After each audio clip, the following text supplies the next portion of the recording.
SC వర్గీకరణకు చట్టబద్ధత కల్పించాలని కోరుతూ ఈ నెల 31న కలెక్టరేట్ ఎదుట ధర్నా, ఏప్రిల్ 4న చలో హైదరాబాద్ కార్యక్రమాన్ని విజయవంతం చేయాలని ఎంఆర్పీఎస్ జిల్లా కన్వీనర్ ఆలి మల్లేష్ మాదిక కోరారు. ఆదిలాబాద్ పట్టణంలోని అంబేద్కర్ భవనంలో కో కన్వీనర్ సూర్యకాంత్ గైక్వాడ్ అధ్యక్షతన సమీక్షా సమావేశం నిర్వహించారు. ఎస్సీ వర్గీకరణపై కేంద్ర ప్రభుత్వం మాటిచ్చి తప్పిందని అన్నారు. రాబోయే రోజుల్లో బీజేపీ రాజకీయ మూల్యం చెల్లించుకోక తప్పదని పేర్కొన్నారు.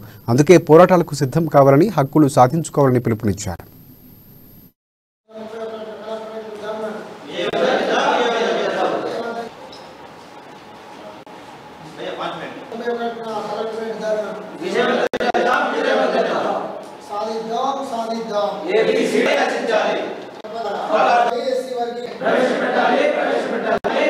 రిజర్వేషన్ల వర్గీకరణ బిల్లును పార్లమెంట్లో ప్రవేశపెట్టాలని డిమాండ్ చేస్తూ ఈ నెల 2వ తేదీన ఆదిలాబాద్ జిల్లా కేంద్రం నుండి మాదిగల సంగ్రామ పాదయాత్ర ప్రారంభమైంది. ఈ యొక్క పాదయాత్రలు ఆంధ్రప్రదేశ్, తెలంగాణలో రాష్ట్ర వ్యాప్తంగా కొనసాగుతున్నాయి.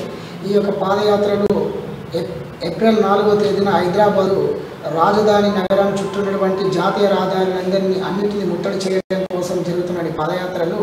అలాగే ఈ నెల 31న మహాజన సోషలిస్ట్ పార్టీ ఆధ్వర్యంలో మరియు అనుబంధ సంఘాలు ఎంఆర్పీఎస్, ఎంఎస్పీ అనుబంధ సంఘాల ఆధ్వర్యంలో